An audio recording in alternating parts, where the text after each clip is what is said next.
People who do get paid enough for this crap. What's your job?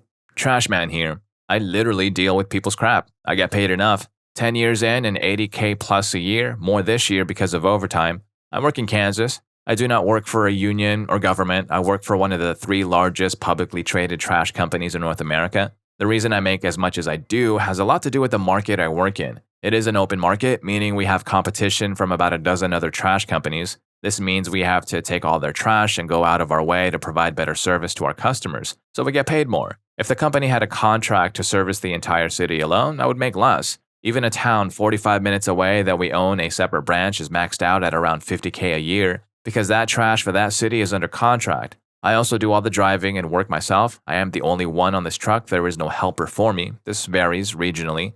My first year, 2010, I made $45K and have made more each year. Last year, I made $70K. This year will be over $80K, but the majority of this year's increase will be from extra overtime from the time it took to pick up everybody's trash while they were stuck at home for lockdown. If you want to do this for a living, I can tell you a few things. You need a CDL and a clean driving record. You have to have a sense of humor and empathy for people. I pick up used kits and applicators on the ground if they spill out. I pick up diapers. I pick up needles. Poor neighborhoods have a lot more trash than rich neighborhoods because the cheap crap that Walmart and dollar stores sell break often.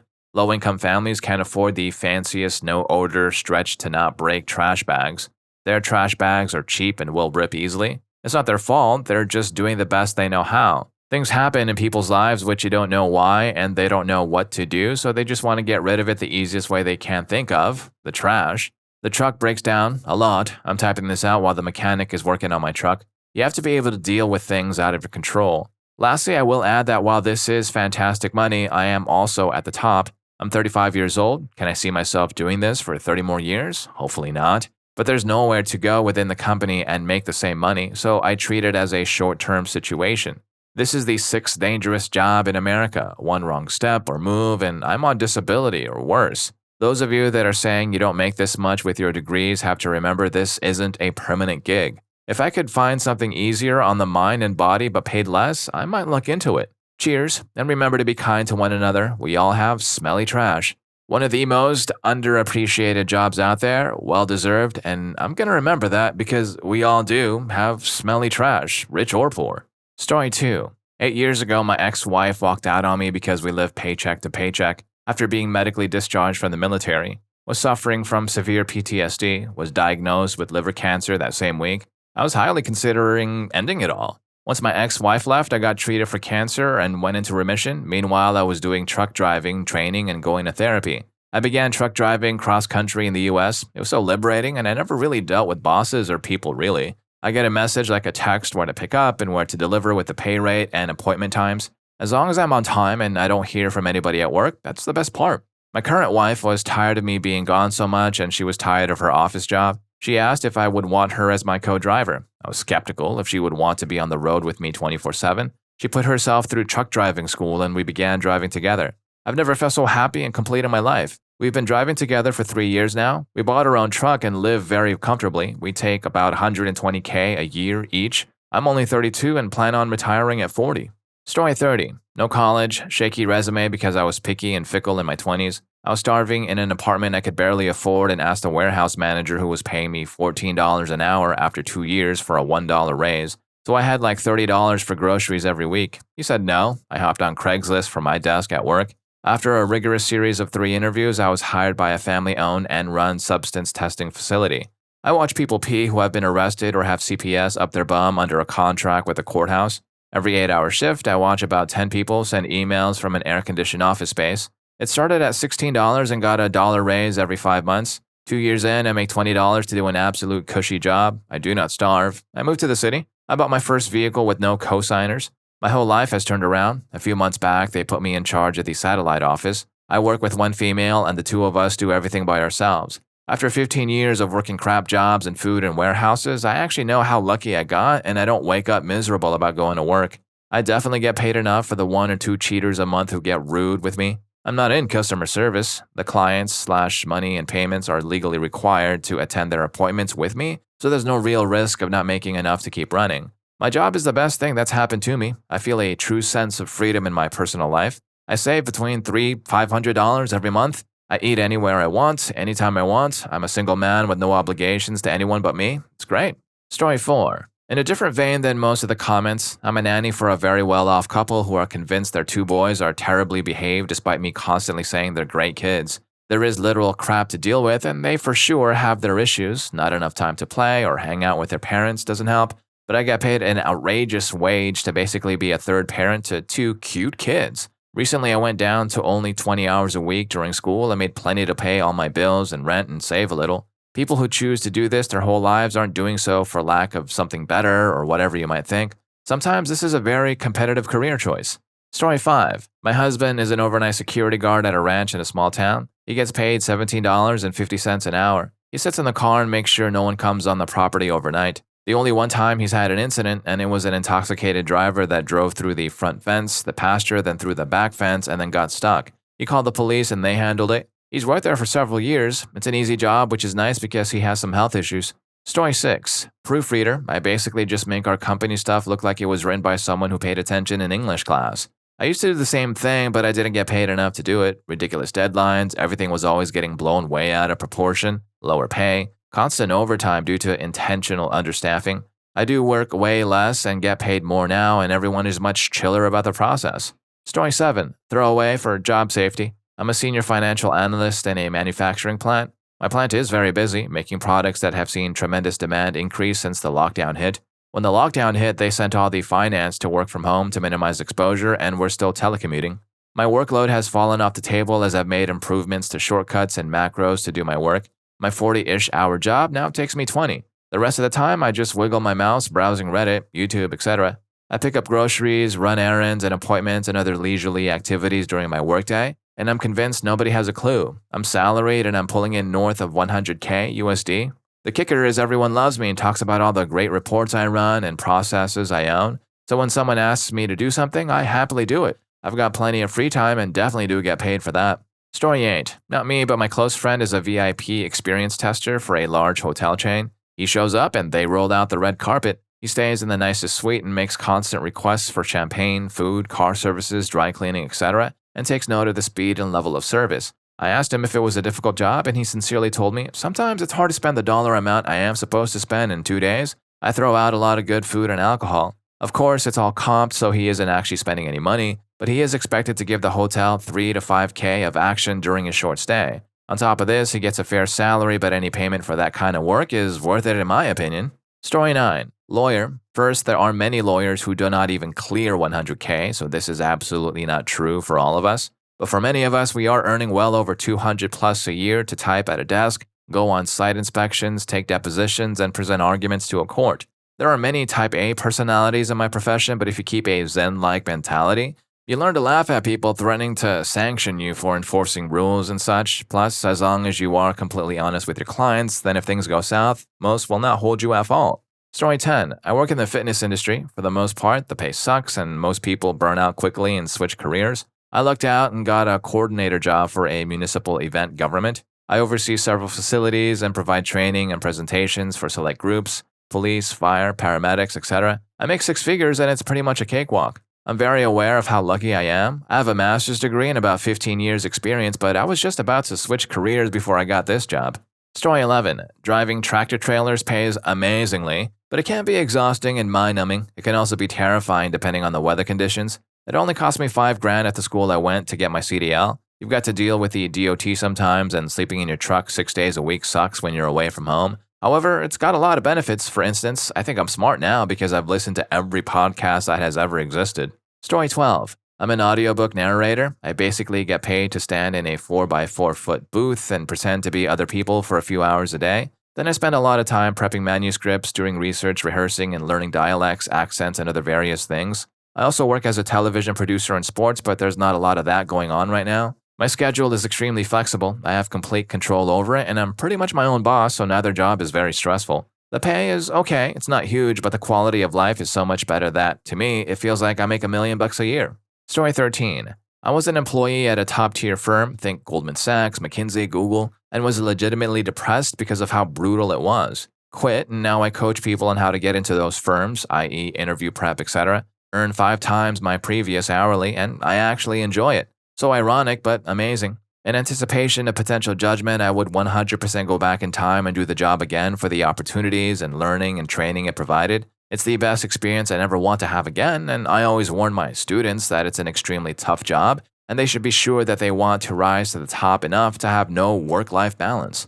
Story 14. Fireman on the East Coast. No college education, no experience, no volunteer time. I've been making six figures since I was 20 years old. I had the greatest job in the world. I get to hang out with my best friends for 24 hours, 2 days a week. And yeah, we have to work hard sometimes, but even working hard is fun, in a sense. Don't get me wrong, it's really hard to see people on what could be the worst day of their life. You carry a lot of the emotional baggage from the crap you see, but I get paid entirely too much for what I do. I can retire at 44 with a great pension. Can't beat it. Story 15. High school shop teacher in Canada, $51K a year in 8 years, and with a BED, I'll be close to $80K. But here's the thing, before that, I was a mechanic, $42K a year, working in the blistering heat, freezing cold, slush down the back while I'm changing oil, sore hands and knees, tired as heck at the end of each day. So I think that I just really appreciate the job I have. Can kids be frustrating? Heck yes. Can administration be a pain in the bum? Unquestionably. Do I have to work on my own time? Yep. Do I miss screaming at whatever object is currently making me mad? More than words can describe.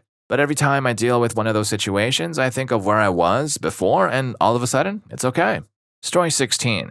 I get paid in the high 50s to work at a private school as an experiential educator. I take kids rafting on the river, backpacking on mountains, going camping in tents, going on field trips to farms, hiking through the snow, go ziplining and rock climbing, and so on. I'm an experiential educator. I basically get paid to do all my hobbies, but with 4th to 7th grade kids. For some people, sharing tents and cabins with a bunch of 11-year-olds sounds like hell, but I love showing kids how awesome the outdoors are. My favorite trip is caving with 7th graders. We spend 5 days going in and out of really cool caves. I help 12-year-olds scramble over boulders with only headlamps to light their way in the dark. They overcome their fears and squeeze through tight spaces and come out victorious on the other side. Then we pitch tents and eat food by campfires, crash down and scramble up rocks the next day to conquer a mountain. A lot of it is tedious social/emotional work as I coach kids to overcome their fears. But honestly, I love it. Adolescents that normally hate adults slam into me for hugs and give me high five as they celebrate overcoming their fears.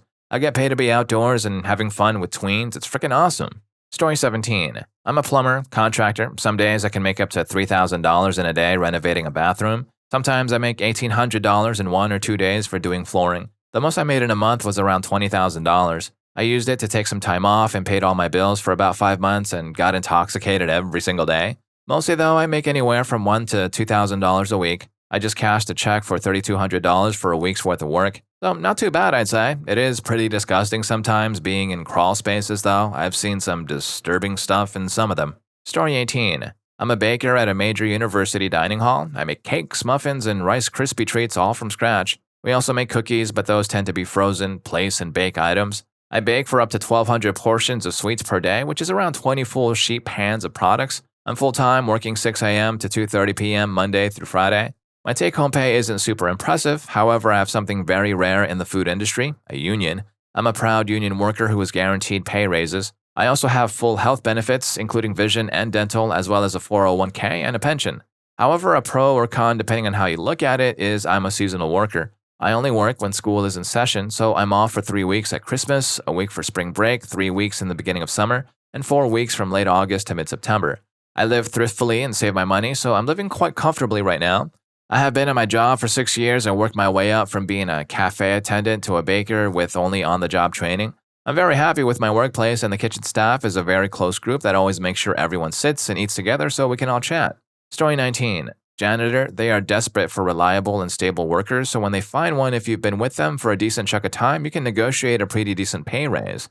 Before all my medical issues, I was getting paid $24.30 per hour, and the work, so long as you are not working at a school or a public location or hospitals, is really not that bad. No worse than cleaning your own home, except you are getting paid for it. And unlike other jobs, they prefer you take it at a slow pace so they can charge extra hours to the company who hired us. Though I try to do things without delay because that just feels low to purposely work slow to charge them more when it can be done quicker. Story 20. I'm a flight attendant. You don't have to have any qualifications except a high school degree in customer service. The first few years, the pay isn't too great, but you'll move right up the pay scale, and depending on how much you want to work, you could easily be making over $100K. After dealing with people at work, you get your own quiet hotel room. Sometimes you stay in beautiful resorts. I'll forever feel like I won the lottery in getting my job. That being said, the industry is in free fall right now, and almost everybody below my seniority just lost their job. Story 21. Account executive in sales and relationship management, basically, in the mortgage industry. Hired me with no experience, no degree, and doubled my income from the year before. Then tripled that in my second year, multiple six figures. I'm making as much as a doctor with absolutely no debt to pay off. I get to work from home, sitting at a computer 5 days a week, 40 hours flat. I have 20-something calls a day where I remind somebody where to find something on the website, and that's about it. Occasionally, I deal with somebody difficult, but I remind myself I do most certainly get paid enough for this crap. Story 22. Air traffic controller. We like to complain about the red tape and stupid rules and management and dumb pilots, but I think we all know it's an incredibly well-paying job for what we do. Most controllers are making over $100,000, have great benefits, early retirement, long breaks, and most of the time it's fairly laid back. There are times where it's absolutely insane and things can get dangerous fast, so you have to be on your toes and ready to go from 0 to 100 in an instant, but most of the time it's just routine, easy work with enormous consequences for screwing up. But yeah, the pay is totally worth it. Story 23. Once upon a time, I was the general manager for a mid-sized off-grid grow. My position was paid a combination of salary and performance incentives, essentially bonuses.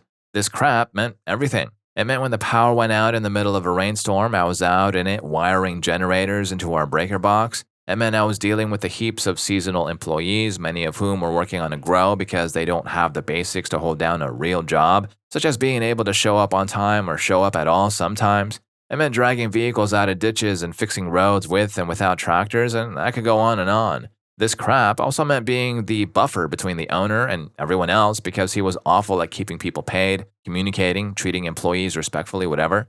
Basically, my mantra the whole time was, but he's paying me to smile and nod and make this work in spite of him. That mantra worked most days. My only qualifications when I showed up for work were that I worked hard, worked eagerly, and could always show up on time. Story 24. This is totally going to be buried in the comments, but I'm a physical therapist specializing in wound care. I work at a tertiary hospital and see incredible cases every day. I'm very interested in the science of it and is amazingly satisfying to actually see people heal. My job is somewhat physical, but it helps keep me active and the pay is pretty good. Benefits are great and hours are basically 9 to 5. I have a great relationship with many of the surgeons at the hospital and am valued as part of the team. And one day a week, I get to teach at the university on the medical campus. It's a good gig. And if you're enjoying the video, don't forget to hit that subscribe and like button for more videos just like this. Story 25. Government consultant. Been at it over a decade, mid-six figures, mostly telework, basically just tell the government how to fix easy problems because they can only hire people who don't know how to do it, and appointees are just focused on being figureheads for an agenda. And then half the time, they don't have funding to actually do the thing you tell them, so you don't actually have to do much real work, and if you do, then you delegate it to low-level employees out of college because those are the only rates they want to pay more than a few hours at a time for. Story 26. I'm a fixer or walking insurance policy. People hire me to fix crap. I'm billed at around $350 an hour. Obviously, the company gets that, and I get a decent salary. The customer pays all travel expenses. I have a literal box of hotel keys. On a plane out every Monday morning, on a plane back every Friday night. I'm compensated well, treated well, and I enjoy what I do. The downside is in the 5 minutes I could get a phone call to be on a plane to another country for months at a time. I'm expected to know the answers, and if I don't, I'm expected to get them. Some days I have to convince executives and leaders that something is wrong, and I have to provide resolutions for that shortcoming. Other days I may be educating folks on how to do things a little better. I've been before an administrative branch of the U.S. Senate, and my work is going to have a positive effect on most U.S. military groups. Story 27. I've worked many jobs over the years. Pizza guy, making pizza and answering orders on the phone, cashier at a grocery store, paint factory worker, paint warehouse loader, Circuit City salesman, cell phone kiosk salesman in a mall and at a Sam's Club, debt collector, AT&T corporate cell phone sales, bartender, model for art classes even, painting houses gigs I could find on Craigslist, Uber driver, Lime, scooter, charger guy. I bred golden retrievers for a couple of years. They're amazing. Bank executive assistant, bank teller / CSR, got my real estate license, got my insurance license in health, automobile, and life. Server at a Mexican restaurant, dishwasher at a pizza joint. I probably missed a couple there as well. At the age of 28, I had enough of all this BS. I hate office politics and having stupid middle managers with less than 100 brain cells to spare micromanaging me while I did my work and theirs, and just crap pay in general for my time. I had a 2.3 GPA after graduating 4-year college because I partied and worked and didn't care about my grades enough. Went back to school at 28, took 65 credit hours of high-level science courses in 1 year in summer, got a 3.55 GPA for those 65 science courses, average GPA still only 2.75, studied for the DAT for 8 weeks straight, scored decently well above average, and after 2 years of applying, got into dental school. I graduated this year. I've been working for 2 months and have more money in my bank account than I have ever had. For the first time in my life, I don't stress about every penny I spend. On target to make $230K my first year. I honestly don't know what I did to deserve it. It feels like a dream. But yeah, I get paid enough to deal with your mouth. Ha! Good for him for going back to school at that age and getting into people's mouths. Too many people decide they can't make life changes like that way too young. Story 28. Emergency department registration. I spent a few hours at a desk in the waiting area, taking basic information and putting hospital bans on people. Maybe answering questions, taking a few phone calls, handing out papers. You get people who are upset, under the influence, and even a little threatening, but it's not personal. The rest of my 12-hour shift is spent in an office where I call ER rooms to finish the full registration process. It used to be done by going into the rooms, but lockdown has changed things. I have so much free time at work, I get to read and write and goof around on my phone for a decent chunk of time. I make more than the CNA staff who work with patients directly. It feels unfair to them. Story 29. I come from a poor family. My parents were factory workers who never complained about their laborious jobs in front of me, and I never felt how poor we really were until I was in my late teens and started earning my own money. I've worked hard in my career, but I've been very fortunate to get to the place I am now. I do research for a large tech company and make almost 10 times the amount of money my parents ever made combined at the height of their careers. There are many days when I step back and think, I can't believe they pay me so much money to do this job. I love what I do, and I'm so grateful for the opportunity to do it. Story 30. Grew up dirt poor in the country in a super cruel home with an alcoholic stepdad and all that. I was kicked out at 16 because of the aforementioned schmuck. I was literally homeless on the street for 3 years doing substances and partying and ended up with 4 felonies. I got out and busted my bum at crappy jobs for years. 1 year, I remember having 21 W-2s at tax time. I kept doing what I had to do, slowly moving forward and tumbling back often. I got a job as a marketing associate at a smallish company. An operations director position opened up. I applied and I got it. This led to me realizing that I really liked IT and started working towards that goal. I landed an IT job that had absolute crap pay, crap hours, and narcissistic boss. Hey, I wanted to get the experience, so I stuck it out for 5 years. During this time, I got my bachelor's in MIS. After I finished on 12/31/2012, a meeting was called.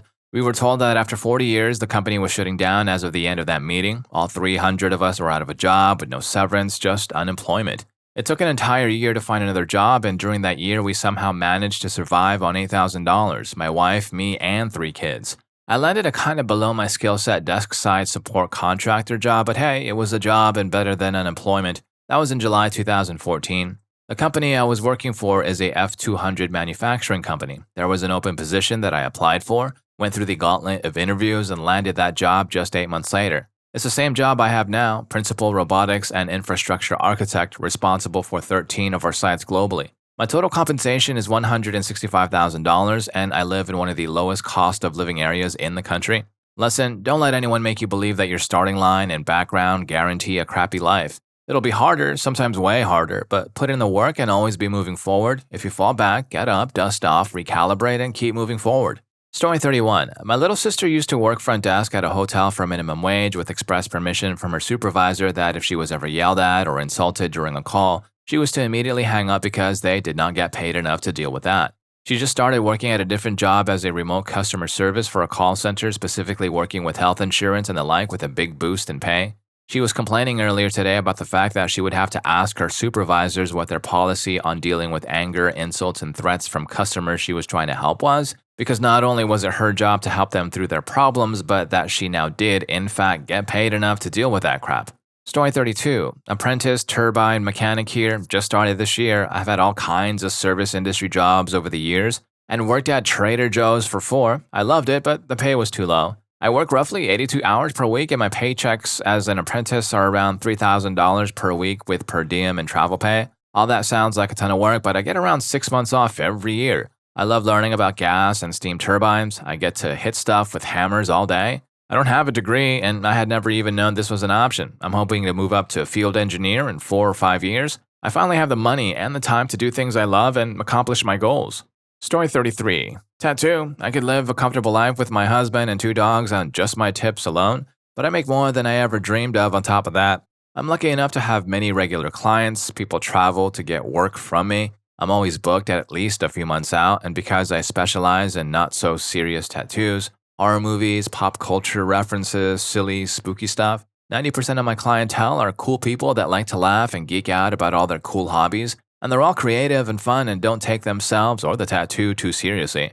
I get to spend my days laughing and making jokes and meeting interesting people, not to mention the constant rush of people being stoked on what I do every day. It's really a freaking sweet life, and I'm incredibly grateful for it. Story 34. Back in university, I worked at a liquor store in a crappy but cool part of town. My boss was an Indian dude named Kunti. He was the best boss I ever had. Me and his son would work the late shift on a Friday night till midnight when we had to close. Kunti always let me take a bottle of wine or gin or whatever at the end of a shift. His daughter brought dinner to us every Friday night, amazing curries and snacks and Indian sweets. We knew all the homeless guys and would feed them too because there was always plenty. We knew all the cool artist types on the block, and I always ended up at cool parties with cool people. I was making $15 an hour, and this was back in 1992, and the city I live in was pretty cheap back then. I think my room in the apartment I lived in with a bunch of friends was about $60 a week. I love that job. I still think about Kunti and Paresh all the time.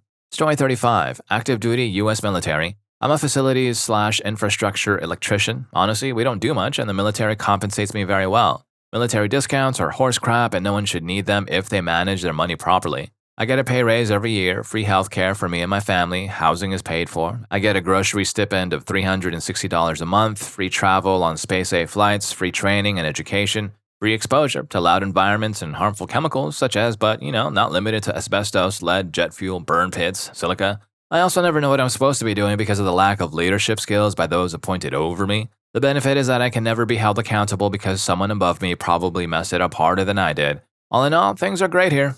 Story 36. Drafter, metal building designs, barns, hangars, storage, etc. Spending over a week on a difficult job only for the client to change design at the 11th hour and try to intimidate us into holding to the original time frame, despite agreed upon contract clauses giving us extra time for scope of work changes.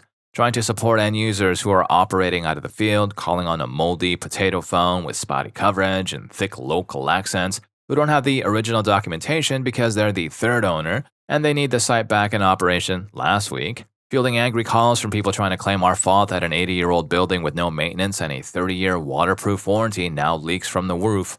Said building would have remained waterproof had it not been for a small structural fire, which was thankfully reported to us by the angry owner's son, who was managing most of the day-to-day operations. Dealing with builders who have absolutely no business making a Lego set, much less several thousand pounds of structural steel that's going to house a municipal rescue aircraft. Deciding to not use the clearly labeled plans and material, instead just use their own judgment to place 30 to 50 distinctly different but similar looking metal columns, then call us to complain that the structural braces don't fit at the location shown. It is fun to let some of these people speak to my manager because he has no filter and no time for BS. I don't get paid as much as our engineers, but at the end of the day, I get paid well for what I do, and I know that my boss and the owners have my back when I dig in my heels on a nasty customer call. Story 37. Probably too late to the party, but those looking for careers may be interested. I do admissions and marketing for a skilled nursing facility, basically a nursing home that also does rehab after a hospital stay. I started my path 8 years ago in housekeeping. I was able to transfer to a receptionist after 3 years,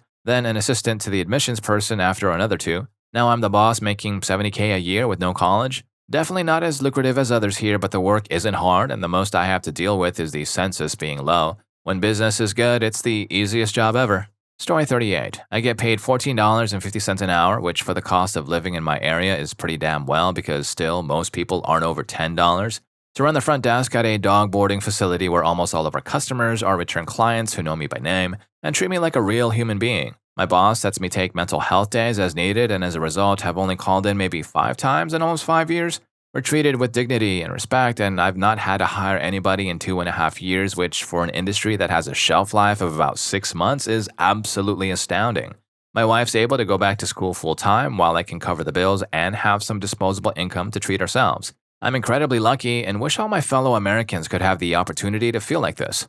Story 39. I'm not here to comment on my job, but rather to highlight a crucial lesson for everyone. Education is not the sole key to financial success. College isn't for everyone, and society needs to accept that. This perspective comes from someone with 8 years of post secondary education, medical school, currently applying for my first residency job. I'll likely make around $50,000 next year, possibly even less as a 30-year-old. I'll maintain that wage for about 5 years, then eventually earn six figures when I'm almost 40. I love my job, so it's completely fine, and at this point, I could care less about the money. I just want to go to work and enjoy what I'm doing. Meanwhile, my brother was scolded by my parents his entire life for not doing as well as me. Yet at 22, he's living on his own, making over $75,000 in a job he loves, a manufacturing job in nutrition. He's a great guy, loved by his coworkers, which allowed him to keep his position amidst widespread lockdown layoffs. He's also expected to receive a promotion when the world returns to normalcy. Because of how my parents treated him, his mental health suffered for years as he was seen as a failure. He's now only coming to peace with it. It was sad to see him grow up like that, but I'm glad he stood his ground over the years.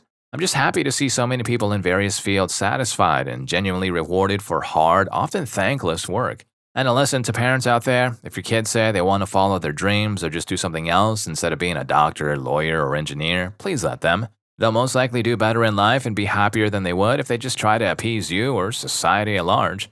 Story 40. I work in IT, spent the last 2 years working in infrastructure as a service as a level 2 technician. Didn't get paid anything exceptional, $19 an hour. I was so distraught with my income and lack of growth, I basically said, okay, screw it, I'm applying everywhere and I'll see what happens. I stumbled across a network administrator contractor job for the federal government and thought, well, I'll give it a shot, as my degree isn't in networking but InfoSec. So I applied, got the interview with the company that is the subcontractor for the actual contract holder. They asked if I could run cabling, set up switches, diagram networks, and so on. I responded, yeah, that's basically what I do a lot of now and a lot of endpoint configuration and troubleshooting. So they tell the actual client, the contract holder, and the contract holder then has an interview where they ask if I can set up WANs, if I can configure routers, etc. Naturally, I have a basic understanding of how to do these things, but have never actually done it in a production environment, so I said, no, I've done it in labs only, but I have a good understanding of networking and I'll work hard to progress and learn in the position. They didn't give a very good response and I thought I was SOL, so I just shrugged and said, oh well, try for another. Then 2 days later, the subcontractor company calls me back and says, I'm good to go and can start in 2 weeks and they'll start me out at $61K a year. I jump with joy and immediately start brushing up on my knowledge. I then get to where I'm working, 6 hours away from where me and my family were living at the time, and come to find out the job is stupid simple. I'm not doing anything the contract holder thinks I am. I basically run cable for new devices, manage switches in what can be called an entirely segregated LAN with no upstream connection, barring a few exceptions, with absolutely no router configuration at all in the topology. After being here for only about 3 months, I can say with absolute certainty I'm getting paid more than enough for what I deal with, which at most is running cable through ceilings and making sure this LAN is working, which is extremely simple to do. Story 41. Fresh out of film school, I got a paid internship at one of my favorite production companies. After the internship ended, they kept me on as an assistant to the CEO's assistant and paid me what came out to be $35 an hour to read scripts and take celebrities to fancy dinners and lunches, while my boss or my boss's boss would have to finish up some work. I would have a corporate card, so I never had to pay. They usually would either rent a really nice car or lend me theirs to drive too. So I would get to drive a fancy car, go to super expensive restaurants, and hang out with celebrities for $35 an hour plus overtime. When I wasn't doing that, I would just read. It was literally the best job I have ever had, the kind where I would have probably paid to do it, but I was making $35 an hour, which was a crazy amount of money for someone my age. Unfortunately, the gig only lasted 6 months, but it was awesome while it lasted. After that, I got another job at a rival production company. That only paid $12 an hour, but my job was basically to sit on Dig all day and look for news stories that could inspire new movies. This is what started my Reddit fixation.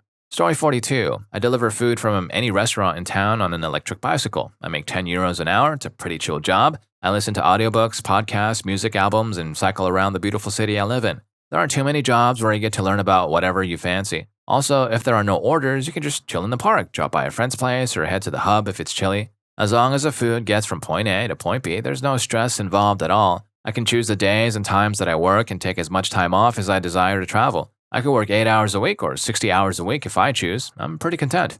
Story 43. I'm a sewer salesman. Growing up, I was the guy who dug trenches and was a general laborer on underground utility repairs. The first time I saw a guy show up to a job with a clean pressed uniform, stop and BS with a homeowner and get a signature on a contract, I knew that I wasn't going to be trying to dig trenches for the rest of my plumbing career. Fast forward several years later and here I am living the American dream. I don't have to dig or snake sewer lines unless I really want to. I drive a small work vehicle instead of a truck or van. I get paid to use my knowledge and skills to give people the best options available, and for the love of God, I don't have to work on call anymore. Story 44. Flight Simulator Technician. I'm an apprentice level and get paid about $23 plus an hour. All I do is work on my sim or whatever sim in a giant air-conditioned place and go home. They used to feed up to 2 times a week pre-COVID. I do not clock in or out. I don't have to clock in and out for lunch either. I don't get bored unless there is a task someone needs me to do. I show up a little late. No one cares. We do not request time off. We tell them we're just taking time off. The benefits are absolutely amazing. My health insurance is incredible. I get to fly simulators every single day, sit at a desk for about a couple of hours, working on something that's broken, do routine inspections, and just kind of do whatever. There are no set tasks. You just show up and do what you need to do. I'm on my phone like 80% of the shift, and nobody cares as long as you get your work done. I started when I was 19. I'm 21 currently. This job has enabled me to travel wherever, have a stacked savings account, buy whatever I please, and just live a comfortable life. I couldn't be happier. This place is a pretty sweet gig. And if any of these stories got to you, here's more for you. YouTube thinks you're going to love this. I'll catch you in that video.